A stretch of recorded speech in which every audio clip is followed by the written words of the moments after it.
থেকে গড়ে ওঠা প্রজন্ম ধারাবাহিকতায় সেই দিনও শিক্ষার্থীরা নেমে এসেছিল।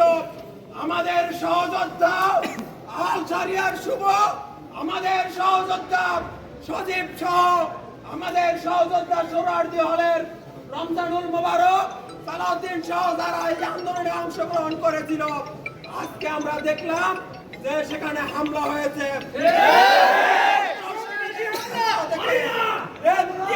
নিন্দা এবং প্রতিবাদ জানাচ্ছি।